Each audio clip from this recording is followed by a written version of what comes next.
is the Happy Families podcast with Dr. Justin Coulson. We are Luke and Susie, and this is the podcast for time-poor parents who just want answers now. And we recently got that brand new book of his, 9 Ways Yes. to a Resilient Child, and it's excellent. I'm going through just very slowly. I know I haven't let you get your hands on it quite yet. Haven't let me near it yet. But it's one of those ones that I really want to make sure I give good time to.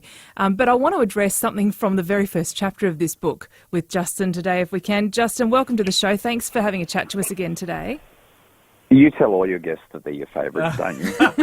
Well, I can promise you she doesn't have all our guests' book on her bedside.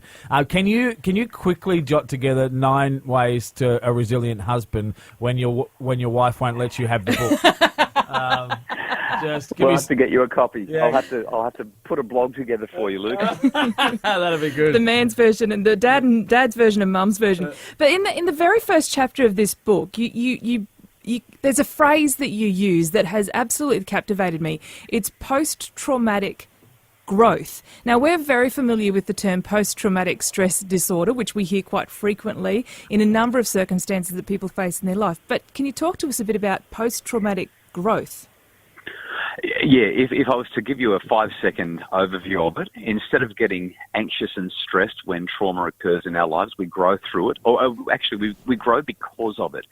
It strengthens us. It makes us into better, stronger, more resilient people. The trauma, rather than driving us into the ground, turns us into better people. We are talking post-traumatic growth today with Dr. Justin Coulson. More shortly. Most children are born curious and confident. They love to explore the world, meet new friends and try new things. But between the ages of 2 and 12, confidence often drops off. Why and how can we rebuild it? Creating Confident Kids is an easy-to-read ebook for busy parents where you'll discover the 5 biggest mistakes most parents make that crush their kids' confidence and the 5 best confidence boosters for building resilience and well-being in your children. Creating Confident Kids by Dr. Justin Coulson at happyfamilies.com.au. It's the Happy Families podcast with Dr. Justin Coulson as we discuss this phrase that you've talked about in your book, 9 Ways to a Resilient Child, post-traumatic growth.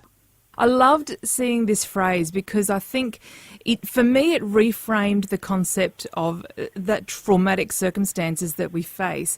And I know we know that there are some traumas that we face in our life that seem to break us, but to have that option to not go towards the stress but to move towards the growth, just even creating that language seems to create another option of how we deal with the traumas that we face. And you know that there are some people who face incredible trauma and they have this incredible bounce back. And you actually spoke about one of those people in your book, and Rosie Batty, who had this incredible response to a trauma that no parent would ever want to face. But how do we become a Rosie Batty when we face our traumas, Justin? There's 2 quotes that immediately spring to mind. One of them I've written in the front of the book, where I dedicated the book to my daughters. I said, when life puts you in a tight spot, don't ask why me. Instead, stand tall and say, try me.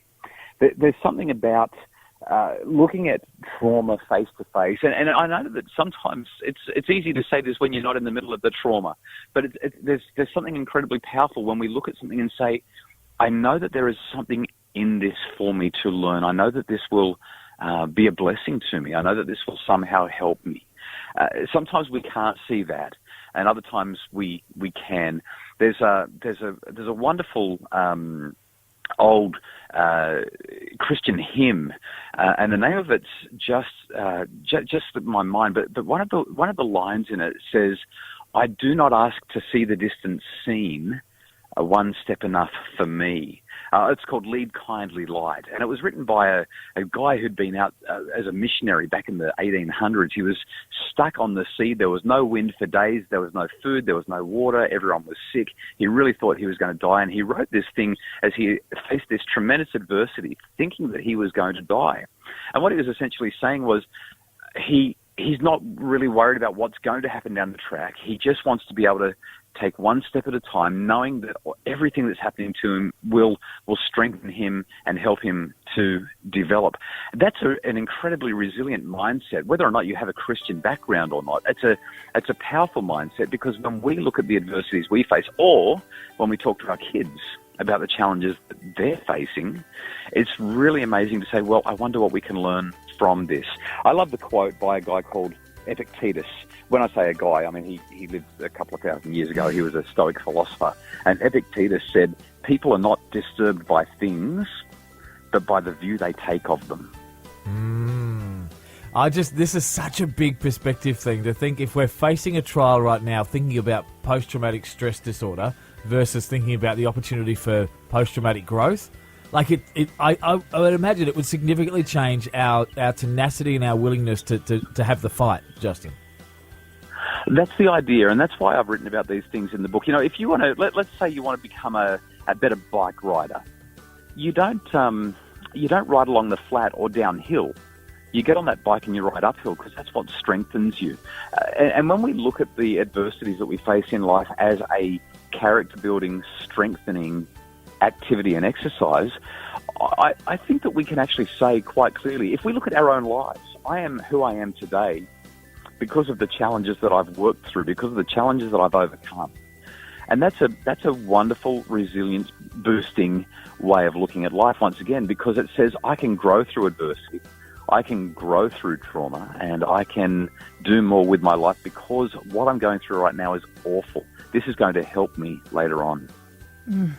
It's so very, very good. I think you need to relabel that book, by the way, 9 Ways to Becoming More Resilient, because I think anybody who reads it will develop those skills as well, not just for our children. Mother, 9 Ways to a Resilient Father. That's right. Just change the title and resell it, Justin. It'll be great. 9 Ways to a Resilient Child author Justin Coulson is our guest today from happyfamilies.com.au. We really appreciate, I love the phrase, post-traumatic growth. Thank you so much. My pleasure. Thanks for chatting.